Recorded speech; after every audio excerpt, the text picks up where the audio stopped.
Hello મિત્રો, કેમ છો? જય માતાજી, મહાદેવ હર. તો આજે છે સ્વતંત્રતા દિવસ અને 15મી ઓગસ્ટ.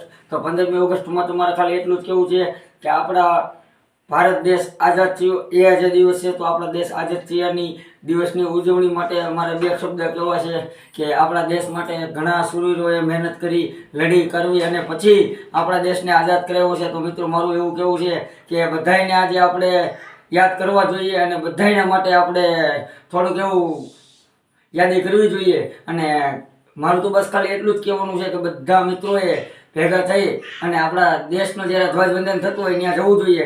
માફ કરજો કે હું નથી જઈ શકું, પણ મારું એવું કહેવું છે ખરેખર જો આપણા દિલની અંદર થોડો પણ દેશ પ્રત્યે પ્રેમ હોય તો આપણે ત્યાં જવું જોઈએ અને રાષ્ટ્રધ્વજને વંદન કરી અને પછી આપણે આજનો દિવસ એવો સારી રીતે દેશ માટે કાઢવો જોઈએ કે આપણે બીજું કંઈ ન કરી શકીએ તો કંઈ નહીં, પણ દેશ માટે થોડોક એટલો પ્રેમ રાખી અને રાષ્ટ્રધ્વજને વંદન કરવું જોઈએ. માટે હું રાષ્ટ્રધ્વજ લાવ્યો છું. હેલો મિત્રો, તો હું રાષ્ટ્રધ્વજ લાવ્યો છું અને હું મારા ઘરમાં રાષ્ટ્રધ્વજ લગાવવાનો છું. કારણ કે આપણા દેશના પીએમ શ્રી નરેન્દ્ર મોદીજીએ એવું કીધું છે કે હર ઘર તિરંગા, બરોબર? તો આપણે હર ઘર તિરંગા લગાવવા આપણી ફરજ છે. તો અને આ રાષ્ટ્રધ્વજ હું મારા ઘરમાં લગાવું છું અને બધા લગાવજો પ્લીઝ. હેલો મિત્રો, તો આપણે ધાબા ઉપર આવી ગયા છીએ અને રાષ્ટ્રધ્વજ લગાવીએ છીએ. તો તમે પણ જોઈ શકો છો કે રાષ્ટ્રધ્વજ આપણે એવો વ્યવસ્થિત લગાવવાનો છે કે પડવો ના જોઈએ.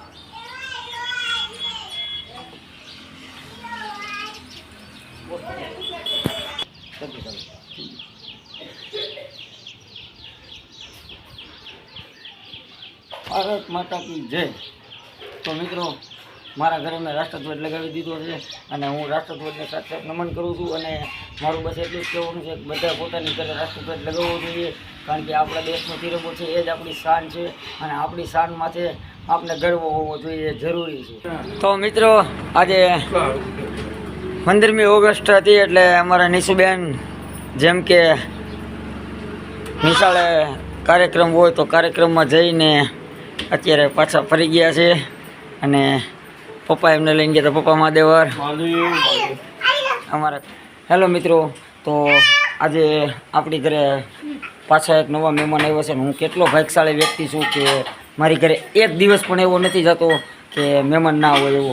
તો મિત્રો, તમને બતાવું, આ છે મારા શાળા સાહેબ અને આમ બનેવી પણ થઈ છે. મારી મોટી બેન ને અમારું બેનું સામું સામું કરેલું છે એટલા માટે આ મારા બનેવી છે મહાદેવર.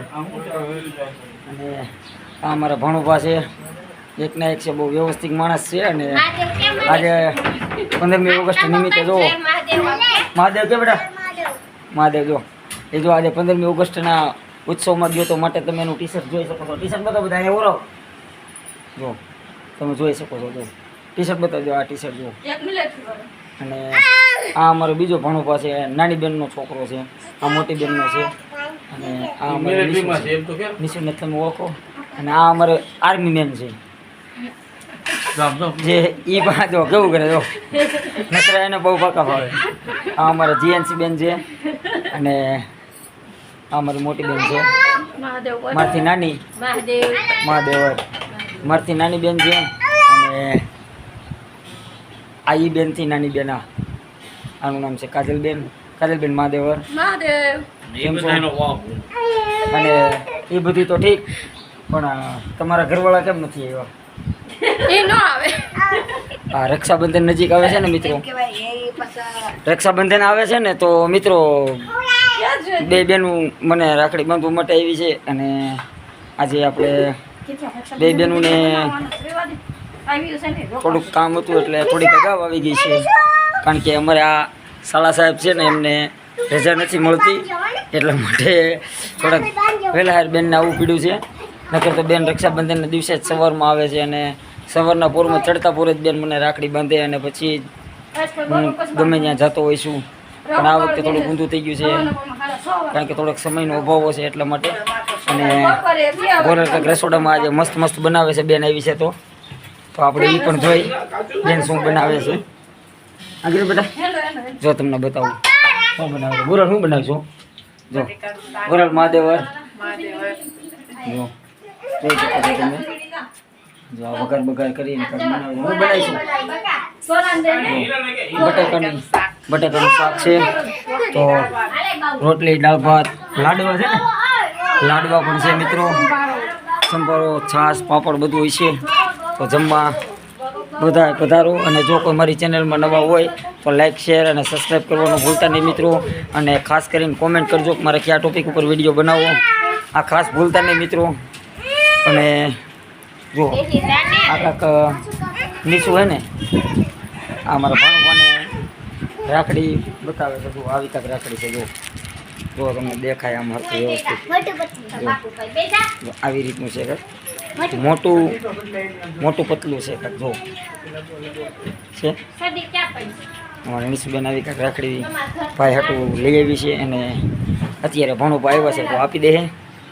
અને પાછળ દેખાય એ મારા દાદા છે, વચ્ચે દેખાય એ મારી છોકરી છે, અને એની બાજુ મારી આ એ મારા દાદીમાં છે. આ જે કંઈ પણ હું છું એ મારા દાદા અને મારા દાદીમાને હિસાબે છું મિત્રો. અને હંમેશને માટે આપણે વડીલોના આશીર્વાદ લેવા એ જરૂરી હોતા હોય છે, અને લેવા જ જોઈએ. હું તો એમ કહું છું કે હરેક વ્યક્તિને મા બાપના આશીર્વાદ લેવા એ પોતાના માટે ધન્યતાની વાત હોય છે. પણ સમય સંજોગે અમુક છોકરાઓ મા બાપથી અલગ હોય છે, એવું બનતું હોય છે, હરેક ઘરમાં બનતું હોય છે. તો આપણે એ ટોપિક માથે નથી જવું, પણ મારી એટલી તમને બધાને રિક્વેસ્ટ છે કે જો ખરેખર જો તમે મારી જેવી ઉંમરના હોય તો પ્લીઝ તમને હાથ જોડીને વિનંતી કરું છું કે આપણા મા બાપને ખુશ રાખજો. જો મા બાપ ખુશ હશે તો આપણે સદાયને માટે ખુશ રહેશું મિત્રો, એટલું યાદ રાખજો. અને હરેક દુનિયાની ખુશી આપણને મળશે જો આપણા મા બાપ ખુશી હશે ને. તો મિત્રો વિડીયોમાં આગળ બિના રહીજો. આ વિડીયો થોડોક લાંબો થઈ જશે, પણ વ્યવસ્થિત અને સારો વિડીયો બનાવ્યો છે, અને હું મારી રીતે કોશિશ કરું છું કે સારો જેટલો મારાથી સારો બને એટલો બનાવું છું. અને પ્લીઝ મિત્રો મને સપોર્ટ કરજો, લાઇક, શેર અને સબસ્ક્રાઈબ કરવાનું ભૂલતા નહીં. અને ખાસ કરીને કોમેન્ટ કરવાનું ભૂલતા નહીં કે મારે કયા ટોપિક ઉપર વિડીયો બનાવવો. અને વિડીયોમાં તમે સબસ્ક્રાઈબ કરવાનું ભૂલતા નહીં. અને પ્લીઝ લાઇક, શેર, સબસ્ક્રાઈબ કરજો. અને આ વિડીયોને બસ હવે આપણે અહીંયા જ અંત આપી દઈએ. મહાદેવ હર.